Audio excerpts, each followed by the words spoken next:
안녕하십니까. 한국디카시 연구소 대표 이상욱입니다. 디카시를 지망하는 분들을 위한 시 창작 입문 두 번째 시간으로 이번 강좌는 시인의 마음 1 시적 재능을 확신하자이고요. 졸저 시 창작 입문 3페이지부터 5페이지 내용입니다. 시를 쓰고자 하는 사람은 먼저 자신의 시적 능력에 대해 신뢰하는 것이 무엇보다 중요합니다. 사실 인간의 능력은 무한하지만 아인슈타인 같은 천재도 자신의 잠재적 능력을 다 발휘하지 못했다고 합니다. 인간의 뇌세포를 다 활용하지 못하고 대부분 사장시키고 마는 것이 대부분의 일반인들의 현실이 아닌가 그런 생각이 듭니다.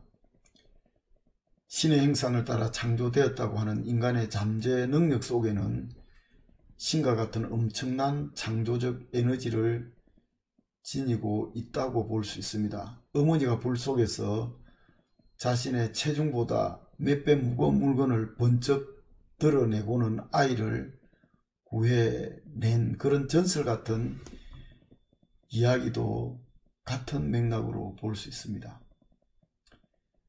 시인은 자신에게 잠재된 시적 능력을 순간에 발휘할 줄 아는 사람이라고 해도 좋습니다. 누구나 잠재적으로 엄청난 시적 능력이 있는데도 불구하고 그 능력을 믿지 않으면 아무 소용이 없는 것이죠. 최영철 시인은 요점 정리로 읽는 시 창작 강좌에서 이렇게 말했습니다. 자신감을 갖자. 나는 시를 잘 쓸 수 있다 정도로 안 되고 나는 시를 잘 쓴다는 자신감. 이렇게 되기란 쉽지 않다. 습작 시절에는 자기 시의 어줍잖음에 절망하는 것이 아니라 남의 시의 완벽함에 절망하게 마련이니까. 그래도 자신감을 갖자. 안 되면 매일 아침 나는 정말 미치도록 시를 잘 쓰는 놈이야 하는 자기 체면을 반복해도 좋다. 이 말은 결국 최영철 시인이 자신감을 갖는 것이 시 쓰는데 중요한 요건임을 강조해서 밝힌 것이죠. 내가 시를 쓸 수 있을까? 내게 정말 시적 재능이 있는 것이가 하고 의혹을 가지면 좋은 시를 쓸 수는 없습니다. 억지로 자신감을 가지라고 말하는 것이 아니라 자신의 잠재적 능력을 스스로 믿으라는 말입니다. 시인이 시를 쓸 때는 일상적 존재가 아닙니다. 제트먼은 문학 텍스트의 의사전달 체계로 실제 작가, 내포 작가, 하자, 피하자, 내포 독자, 실제 독자의 6 요소가 있다고 제시한 바 있습니다. 이를 시 창작 과정에 적용하면 실제 시인, 내포 시인, 화자가 됩니다. 여기서 실제 시인과 내포 시인은 명확히 구분이 되는 것입니다. 대부분 시인이면 경험하게 되는 그런 에피소드라고 할 수 있는데요. 시인이 자신의 시를 써놓고 스스로 그 작품을 일상적 자아가 되어서 읽을 때 큰 감동을 받게 됩니다. 왜 그런지는 강의가 좀 더 진행되면 자연스럽게 밝혀질 것입니다. 플라톤은 시인이란 재빠르고도 날개가 달린 그리고 신성한 것을 받아들이는 인간이다. 시인이란 그 자신의 감각을 잃어버리고 정신도 그 내부에서 잃어버려 무아적인 상태가 될 때 영감을 받아 비로소 시작을 할 수 있다고 말했습니다.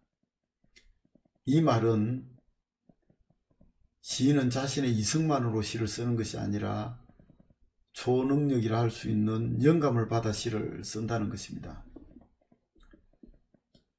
이 영감을 무엇이라고 한마디로 말할 수는 없습니다. 그것이 위로부터 오는지 아래로부터 오는지 아니면 내면 깊숙한 무엇이게 정의에서 오는지 벨라르보다 먼 우주의 어느 지점에서 오는지 알 수가 없습니다.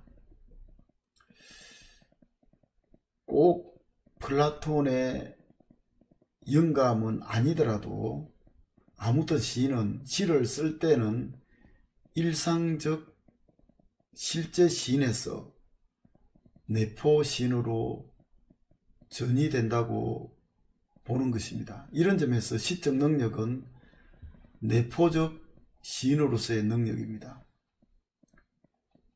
일상적 자아라는 초라한 나만 생각하지 말고 어느 순간 내가 내포적 시인이 될 수 있다는 것이 바로 신의 축복인 것입니다. 이 축복은 누구에게나 주어지는 것입니다.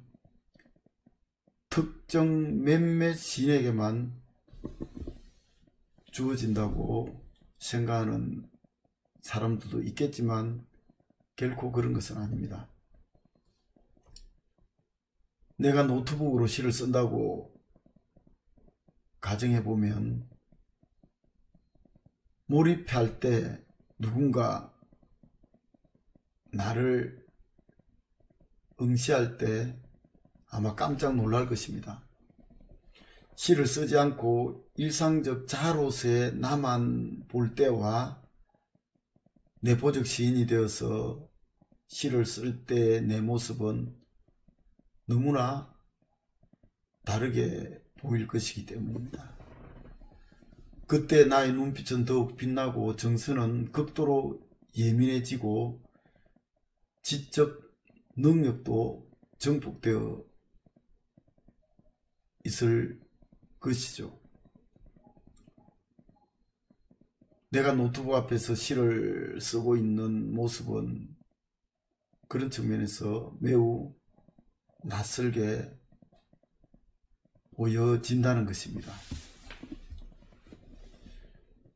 시적 영감에 사로잡힌 내포적 시인과 일상인으로서의 나의 존재는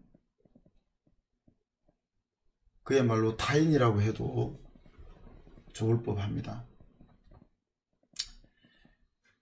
시인은 시를 쓰고 나면 다시 일상적 자아로 돌아오게 됩니다. 눈빛도 평소에 평범한 눈빛으로 그리고 얼굴 표정도 지적 능력도 이제 일상으로 돌아오는 것이겠죠. 일상인이 되어서 금방 내포적 시인이 되어서 써놓은 시를 읽으면 그 당시에는 감동하지 않을 수 없는 것이죠. 앞에서 말씀드린 것처럼 내포적 시인의 능력은 일상인의 능력보다 몇 배로 증폭되어서 사물을 직관하고 정서적 반응을 보이며 사물의 속살까지 한이 들여다 볼 수 있는 그런 특별한 존재로서 드러났기 때문인 것입니다. 그런 존재로서 창조해낸 그 생산물은 일상인의 나로서는 어떻게 내가 이렇게 쓸 수 있었나 그렇게 생각해 볼 수가 있다는 것이죠. 내 속에 이런 능력이 있었던가 이렇게 감탄하게 된다는 것입니다. 다음 시간에 계속해서 시적 재능을 확신하자라는 테마로 말씀을 드리겠습니다. 감사합니다.